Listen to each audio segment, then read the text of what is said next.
So we just got an IGN exclusive, Mafia the Old Country exclusive hands-on preview. Even though they had a lot of issues with the first upload with Mafia the Old Country with that gameplay reveal, and there was a lot of people calling them out for their bad compression, and so much so the Hangar 13 had to actually re-upload that video in higher resolution and uncompressed video because their quality was so bad, and I guess they already have this set deal with IGN for, you know, marketing their game in July, so that's how they're getting all these IGN firsts. Yeah, it was really bad, but then we have an exclusive hands-on preview. I guess it's a good thing that Hangar 13 is already doing these hands-on previews with outside parties. It does make sense because it's very close to release now, so it should be ready.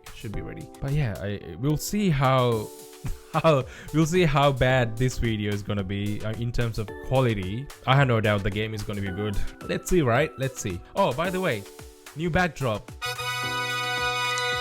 Hope it looks so much better than what I had before. So yeah, let's crack on. Before I sat down to play about 3 hours of Mafia the Old Country, Hangar 13 president Nick... Ryan McCaffrey, the Xbox guy from IGN, is reviewing this. Cool, that's good to know.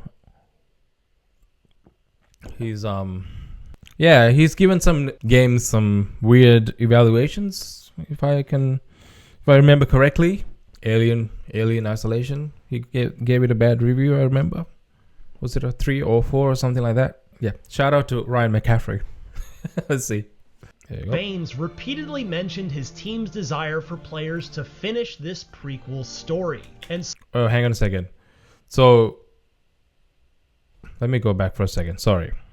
So it's saying country. Hangar 13 president Nick Baines repeatedly mentioned his team's desire for players to finish this prequel story. And so with that... So they want most players to get through the story to the finish line. That tells me that the campaign is going to be pretty short. Maybe it might not be, but I think it's going to be pretty short, which is not a bad thing. It's not a bad thing if the story is really good and the gameplay is really good, enjoyable. It can be a very tight, solid experience, but hopefully it's not too short. That would find the latest Mafia game turns back the clock both chronologically, it's set in the early 1900s in Sicily, and in game design as well. Okay. Mafia 3, though very good, went full open world, and the developers seem to feel similarly about it in hindsight as players did. It just didn't fit Mafia well. The first two Mafias were gorgeous, narrative-driven, linear games set against the backdrop of a stunning and highly detailed world that, while explorable, really only existed as a beautiful backdrop for your main mission, rather than trying to keep you busy with menial tasks and side quests. In fact, Baines seemed to suggest that the positive reception to 2020's remake of the first game, Mafia Definitive Edition, served as something of an inspiration to and North Star 4, this fourth entry in the mainline series. So that's good. That's really good. Because I think, Hangar 13 got a little bit lost with Mafia 3, trying to find a natural progression for their games. They've had all these games with a nice, beautiful backdrop, which was open world, but nothing to do. It was more like a backdrop. But then they wanted to explore what more can we do, so they went full open world and did all these side missions and all that. Mafia 3 turned out to be a pretty solid entry after the release, but yeah, it's still good to know that they haven't forgotten what they're good at, which is storytelling, which is the narrative-driven storytelling, rather than doing all this full open world stuff. So really good. I know some people have a problem with just having an open world that's kind of not empty, but nothing to do in it. But that wasn't the point of any of these games. So it's good. I'm pleased to report that after playing through chapters 3, 4, and 5 of The Old Country, the development team has seemingly succeeded in returning Mafia to its gameplay roots. This is, like Mafia 1 and 2, a story-first, not open-world action-adventure. And yes. Interestingly, Your primary upgradable weapon isn't a gun, though they are certainly here, but rather your knife. Oh. Stealth is fully supported, and even better, it's only going to be $50 at launch, or as I like to call it, a reverse Randy Pitchford price tag. Hey, that is interesting. So you upgrade your knife. From that gameplay, do you guys remember that knife resharpen with whetstone or whatever, and then you keep it, and if you lose it, you just go back to melee? So that's a knife that you keep forever, and that you can upgrade. Interesting. So what if you throw the knife and then you never pick it up?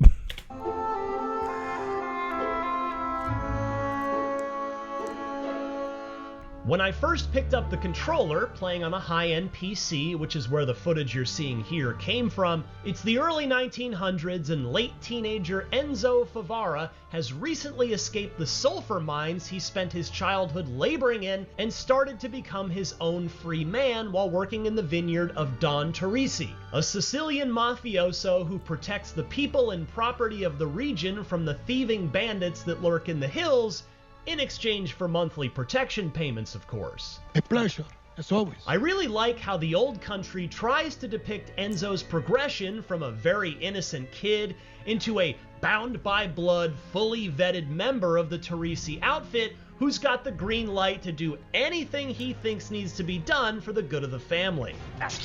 Kind of like Scarface. We see this play out in Chapter 3, where Enzo's first taste of life outside the vineyard with the Teresis comes when he's brought along on a series of collections by Luca, the Don's right-hand man, and Cesare, another made member of the family.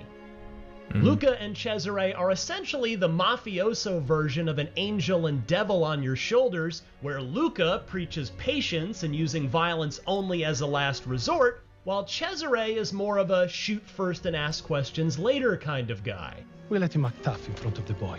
And then we remind him of his obligations. For example, on our first collection stop, we visited Marco, an olive farmer. This looks Marco gorgeous. always pays on time, but Game on looks so this good. occasion, he's late. Luca gives me an unloaded gun to be used only as an intimidation tactic to get Marco to pay up, Yours is unloaded. You give him a chance to be brave. but Cesare told me, quote, an extra pair of hands helps jog their memory about the late payment. Side note, I think I saw more fruit in the 3 hours of playing Mafia the Old Country than I've seen in any game ever. We Yeah. might need a new I mean, that is a lot of fruit. And are those potatoes? They look like potatoes. Game Awards category for this. Ultimately, no bullets were fired nor punches thrown, and I got the Don's money from Marco's safe after finding the combination nearby. I appreciate that Hangar 13 put thought into Enzo's journey into the Teresi crime family here and didn't just instantly let you become a murdering psychopath. Things escalated slightly on our second stop, though, after we rode our horses across the Look at this. This is on 4K. I feel like it looks a little bit better than that last video they put out. That was garbage. Or is it just me? Is that a placebo effect? I don't know. Sicilian countryside to the farm of Mr. Bangolino, whose workers, led by a man named Manuela, are on strike. We can't have strikes around here, Manuele. You and your friends need to get back to work. By the way, I can't emphasize how much I enjoyed staring at the countryside while riding to each destination on this mission. Yeah, it looks Mafia gorgeous. the Old Country ditches the proprietary engine it's used in all 3 previous Mafia games and moves to Unreal Engine 5 for this installment. To be Yeah. fair, the previous engine was no slouch. Mafia 2 in particular was a strikingly good-looking game at the time it came out, and Unreal maintains the series' reputation for delivering lovely locations. The perfect blue skybox and pillowy clouds that sit atop the rolling green Yeah, it looks hills beautiful. and farmlands did So a great job. We can sort of we can kind of foresee how Witcher 4 would look like in this engine. I mean, it's got the same realistic look and feel to it, right? Maybe a little bit more artistic look in The Witcher than this, but yeah, it's got beautiful draw distances and beautiful scenery here. And with Witcher 4 using what do they call it? Oh, I forgot what it's called. The nanites. I can't remember. The nanite foliage, that would be amazing. That looks even better. I don't know if they're using that technology here. Of establishing the old country's Sicilian setting. I can't wait to see more of this world in the rest of the campaign. Yeah. Anyway, Manuela pulled a knife, introducing me to what is, as I mentioned earlier, perhaps the weapon that Boss Mafia battle. the Old Country puts the most importance on. You can unlock and earn new knives, and each has unique... Okay, just analyzing this scene right here. You got health bar for Manuel here and Enzo. You can slash, thrust, strike, dodge, and parry. That's a lot of options with the knife. So they're prioritizing the knife gameplay over guns. Slash, thrust, strike, dodge, and parry. Yeah, okay. Wow, that's a lot of options with the knife, man. modifying properties, giving you a reason beyond the cosmetic appearance of each blade to choose a specific one that suits your combat preferences. You've got a lot of moves in a knife fight. Yeah. Thrusts, slashes, parries, and dodges. Like in the Batman Arkham games, heavy attacks can't be parried and must instead be dodged. And there was still one final collection errand to run in Chapter 3, and as you may have guessed by now, the cannoli hit the fan on this one. A visit to a farmer named Ficera sees him yell at us in a reversal because his new water pump was stolen by bandits, and the protection he pays Don Teresi handsomely for didn't protect his valuable property. It's finally here that the patient Luca tells Enzo that he's got free reign to put live ammo in his gun and not be afraid to pull the trigger, as these lawless bandits were effectively putting their hands in the Don's pocket by stealing from Ficera. We can't have that. This leads to a hunt up the hillside through 2 separate bandit camps before we finally squared off with, and shot many bullets into, the dozen or so wayward thieves that stood between us and the water pump they stole. Look how little ammo you have here. So you have to use your gun sparingly, it seems. Or either that or you get a lot of ammo drops, so you never really run out. The familiar third-person cover-based shooting gameplay will be instantly recognizable not just to Mafia series regulars, but also anyone who's played a good third-person action game in the past decade. The Old Country isn't breaking the mold here, but the gameplay systems are comfortable, effective, and fun. Less comfortable, at least for me, was the cutscene that followed the death of the last of the bandits when Cesare cuts off the finger of one of the bandits, takes his gold ring as a bonus payment for his troubles, and tosses the detached digit into the well. Could be pure gold. Put it in his mouth. He's got no use for it now. This is giving me like major Scarface vibe, guys. This is a major, which is awesome. I love Scarface. Love it. Isabella. With all of your onboarding completed in Chapter 3, the next section of Mafia the Old Country saw one Probably not as massive unhinged. mission play out, involving the Don's daughter Isabella, who Enzo clearly has reciprocated feelings for. Keep an Well, eye there you on go. me. You'll be lucky if you can keep up. It's hitting those And Scarface Gennaro, beats. the son of Baron Fontanella, who's arguably an even bigger fish in the Sicilian mafioso sea than Don Teresi is. Gennaro wants to show off his fancy new car, and he also wants to woo Isabella, so he sets up a picnic date in the nearby ruins. It starts with Enzo having to babysit the gathering and ends with a kidnapping, a car chase involving you on a horse, a trail of bodies left in Enzo's wake, a stabbed, double-crossing business partner, a happy Don Teresi, and an even more smitten with Enzo, Isabella. It started quietly, with Gennaro driving Cesare in his car to the ruins, and Isabella insisting on riding there on horseback A lot of horse alongside riding. Enzo. Yes, you'll be able to choose and ride your own horse in Mafia the Old Country, with each steed even having its own personality and characteristics. Oh shit! Based on Hey, what I played, let me reverse back.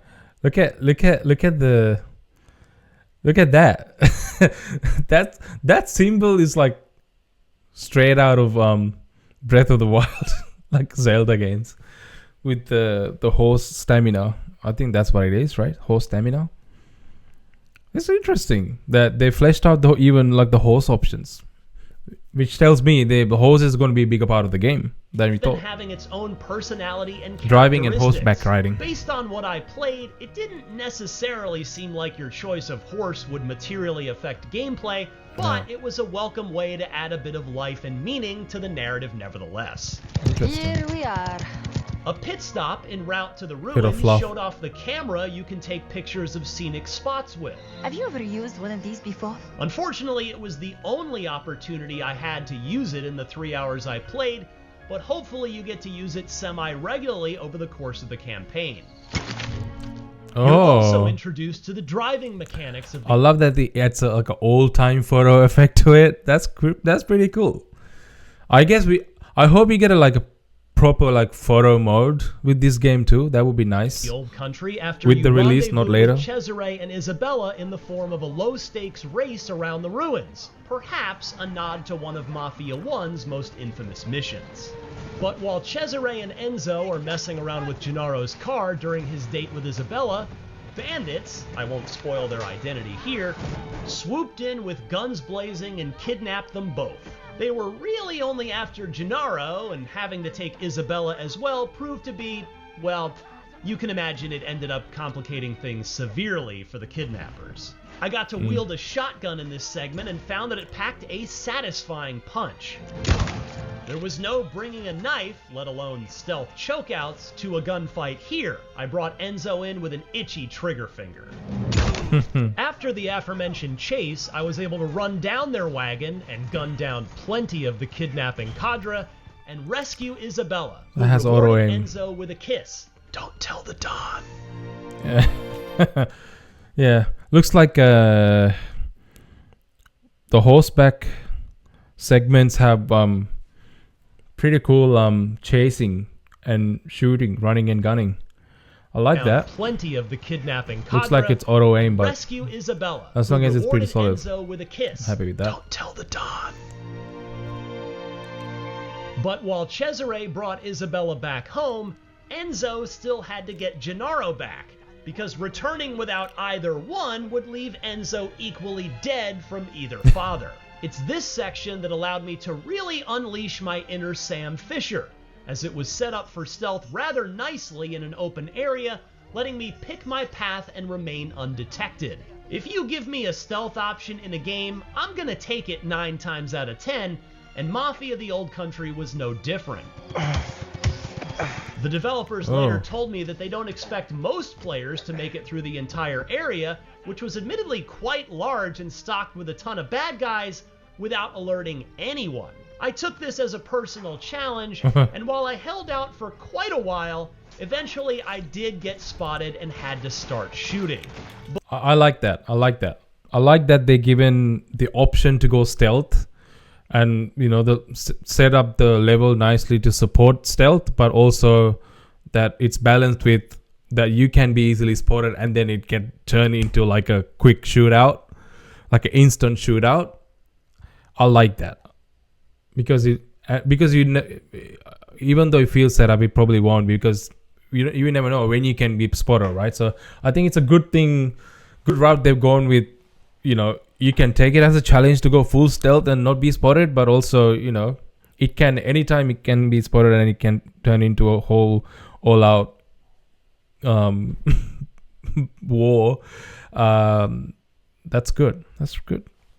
It looks like they put a lot of thought into this, so that's but good. while you are in the Old Country stealth segments, basic Splinter Cell rules are in effect. You crouch to make less noise, throw coins, or picked up objects like bottles. When was the last time we had a Splinter Cell game, man? It's been a while, huh? To distract bad I don't think we'll guys, ever get one. and can either Maybe we knife will them quickly soon, hopefully. Or try to It's strangle about them time. unconscious, which triggers a button-mashing QTE you've got to be quick about, lest they slip out of your grasp. There are even conveniently placed empty containers around that you can hide the bodies in so that they're not discovered. The Old Country doesn't break any new ground here, but in my experience, it does familiar stealth gameplay reasonably well. I do appreciate that there are upgradable bead slots on your rosary that affect gameplay, like this one that dampens the sound of your footsteps. And I appreciated those dampened footsteps until I reached the last man standing for the kidnappers, Messina, whose real story you'll learn when you play the game yourself. Enzo challenged him to a knife fight, which Messina accepted by dropping his gun and engaging Enzo on his terms. So boss battles will be knife fights? I was having trouble timing my parries just right in the ensuing battle, but I kept enough blood in Enzo's body for him to emerge as the victor in the fight. Side note, I died a couple times during my 3 hours while playing on normal, but there are multiple difficulty levels to choose from if you want to ratchet things up or down. And after returning to the vineyard, Don Teresi, after hearing of Isabella's kidnapping, tells Enzo he wants Messina alive. You put the rest of those bastards in the ground. Messina you bring back to me alive. Whoops. Yeah, about that. But ultimately, I did good, the boss said, and Isabella made her feelings quite clear with the smile on her face directed at Enzo. Oh, Chapter we saw this 5, part in the final gameplay. one I got to play, let me again flex my stealth muscles by tasking me with infiltrating the home of the man ultimately responsible for calling for the Gennaro, and by collateral damage extension, Isabella kidnapping, and dragging him out of his house and back to my boss. Or, put another way, to kidnap the kidnapper. This mission could truly have been pulled straight from a Splinter Cell game, as I had my choice of ways Bro from loves the Splinter Cell. hillside to the large villa at the top. I kept it quiet, stabbing my way through the human obstacles in front of me before eventually getting into the house and to my target. I wouldn't be so lucky on the way out, though, as by the time I walked out with my target in tow, everyone still left standing knew what was going on, and I had to shoot my way out. Yeah. As to what happened to that man I brought to the Don, well, you'll find out.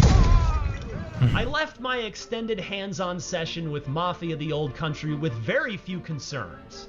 In roughly 3 hours, I played 3 chapters, but how many chapters This footage are from there? the other Whatever gameplay. The number is, it didn't feel like a story that was going to be wrapped up in a tidy 6 hours. I don't know how long the Old Country ultimately is, but when factoring in the studio president's comment about wanting everyone to see the end credits roll, as well as the $50 price tag, it's safe to presume that this won't be a 40 or even 30-hour game. No. But for my money, that's fine. I'm a dad with a job.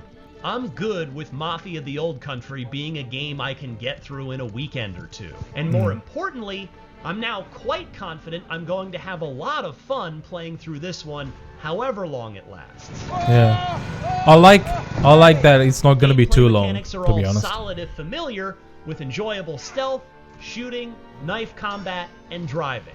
And perhaps the most important ingredient in a Mafia game, the story, had me engaged and eager to see where it was gonna go. It'll be good to get back to a Mafia 1 and 2 vibe again. It's been a long time. For more on Mafia the Old Country, don't miss our exclusive gameplay from last week, as well as the official That story dumpster trailer. fire. And for everything else in the world of video games, cruise on over to IGN. All right. So this is exactly what I've been wanting from Mafia for years now. A tight cinematic story instead of endless side quest. I think Hangar 13 finally got the hang of it.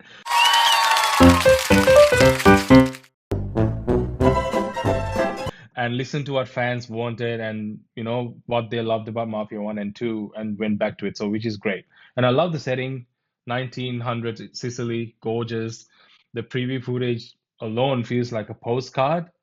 The video footage does look better in this video than the previous gameplay reveal footage, which is good. I think they heard what happened. I mean, obviously.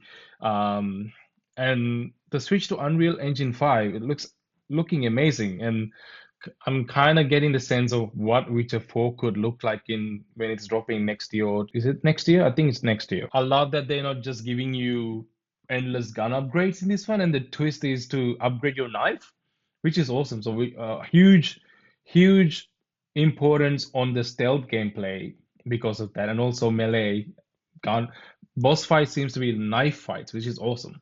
I love that. I love that they're going a lot more stealthy in this one, which is awesome. And also like the pacing seems to be pretty good because they're not like putting you right in like a huge mafia don or whatever, going on murdering sprees. You start slowly and then escalate to into kidnappings and horse chases and villa infiltrations. I think the that mafia vibe of like joining a mafia family like in Scarface, like I mentioned before, I think that's good. I think that's a very good pacing to have for a video game. So I think they've nailed it. $50 price tag. I think it's safe to assume this is probably going to be like 10 to 15 hour story, maybe 20. But I'm sold. I'm sold. I don't need a 50-hour Mafia game. I like to have a focused, story-focused game with tight gameplay that I can finish, and that's what the publishers want too. So the developers want. So great. We don't get a lot of those. If the rest of the chapter is as strong as what IGN played, it's going to be looking. I think this might be the best Mafia we've had since Mafia 2. I'm honestly very hyped. Mafia Old Country feels like a studio that's really understanding its roots and doubling down on what makes the series stand out. And it's really exciting when developers really understand and lean into what they do best. And speaking of that, I've been actually looking at how studios outside the usual Western scene have been doing exactly that, carving out their own identity and changing the industry in the process. If that sounds interesting to you, please check out my video on Rise of the Eastern Developers in the video gaming industry. It's probably speaking out right here or here, I don't know, wherever it is. I think you'll enjoy that video a lot, so please check it out. And thank you for watching, and if you're still here at the end of the video, thank you for sticking around with me. I really appreciate your support and I feel the love. And if you enjoy this video, please drop a like and consider subscribing to the channel. Much appreciated. Yeah, I'll catch you in the next one. Bye.